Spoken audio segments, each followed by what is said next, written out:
lah cakap if I don't make it, that kind of thing, because it was a very strange feeling. Tak pernah I live and I had that strange feeling of dying.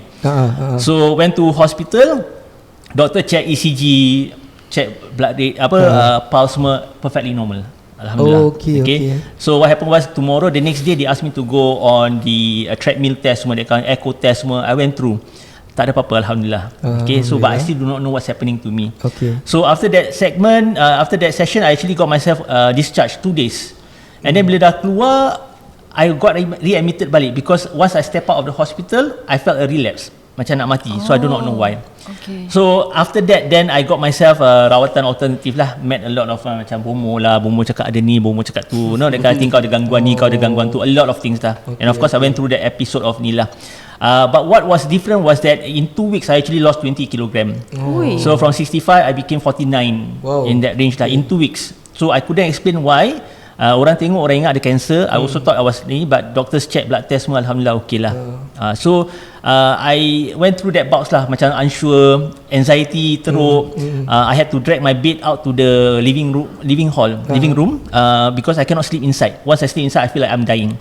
So every day for 2 years I had to go to my mom's place to tidur dekat rumah my mother. So if my family goes out to work or my children go to school, I cannot be at home alone. Every time I minum kopi, I get high blood rate, I have to call ambulance. Like ambulance knows my home, and then check dekat rumah semua, tak ada apa-apa. I cannot even be going to the hospital. So it became so bad to such an extent whereby I knew I had to do something, and that's when I went to Haji punya class lah. When Haji opened up the class, and I began to read up about Ruqyah, because I didn't know about Ruqyah at all. So I got introduced about Ruqyah, I learned, and the thing about me is that I want to know what's happening, and I want to read. So Haji provided me the basis lah, maknanya what to do, that kind of thing. So when I did some of the things that Haji suggested, then I saw, okay, there's a bit of improvement. I started pakai minyak wangi yang kasturi, and then after that I started doing my amal-amal zikir-zikir.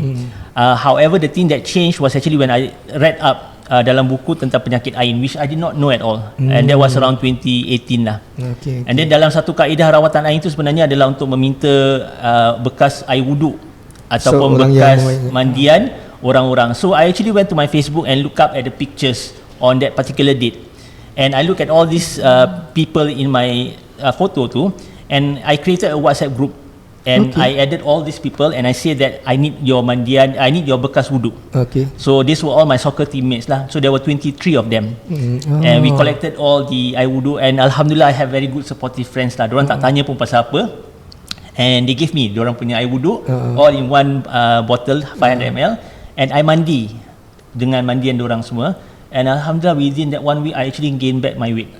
Alhamdulillah. So I know at that very instant that what happened was that I terkena ain.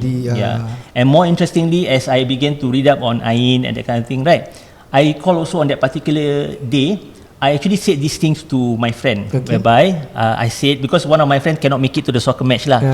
So what I said to my friends there is, apa jadi ni, sakit demam sikit je tak boleh turun. Tengok macam aku, kalau aku, biar aku mati kat tengah padang. Nauzubillah, I said that. So that was actually me inflicting my own penyakit to me, because of my pompousness, my arrogance kan, dengan nikmat Allah beri kesihatan, until I say those kind of things. Even though it's in a joking way. Even it's a joking way. That's a very good point. Even in a joking way, you inflicted upon yourself things that should not necessarily be happening. Pasal I bangga dengan nikmat kesihatan kan, I tak cakap Alhamdulillah Allah berikan aku kesihatan, aku boleh main bola. But I said that if I am him, I would rather die on the field playing. And until this day, I will never forget that words that came out of my mouth, because itu part bila kita lemparkan air pada diri kita, the only ubat is actually for you to do taubat. Taubatlah pada Allah, maknanya ingat Allah tu yang pemberi nikmat kesihatan, nyawa pada engkau. So don't be pompous about it. Itu yang kadang-kadang kita as human beings, kita forget that kita lempar ain to ourselves. When we say cantiknya aku, handsomenya aku, pandainya aku, you know, everything you put it across to yourself, we go into that self-development. I am powerful, you know, I am good because I am good, you know, that kind of thing. You go into that mode. So be careful.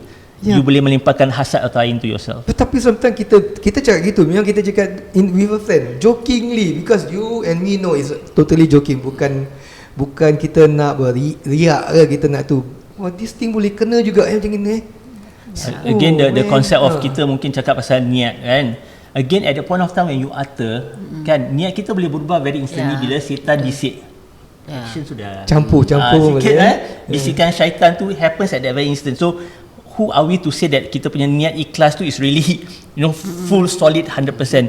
At that point of time you cakap aku just joking ataupun ikhlas aku beri komen macam ni, tapi bisikan syaitan masing-masing tahu kan. So at that point of time whereby you punya arrow Sway tukar sikit je kan, it Oh. becomes a totally different dynamic.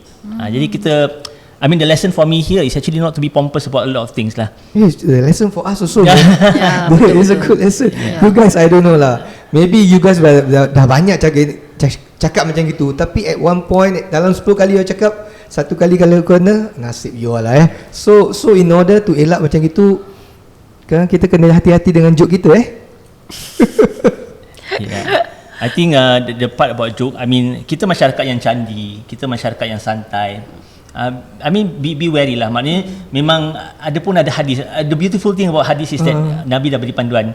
Kalau kita tak ada apa benda yang baik nak cakap, kita diam. Right? So that is a panduan. Maknanya these are instances Nabi beri panduan. Maknanya if you don't even have anything good to say, just keep quiet, even in a joking manner.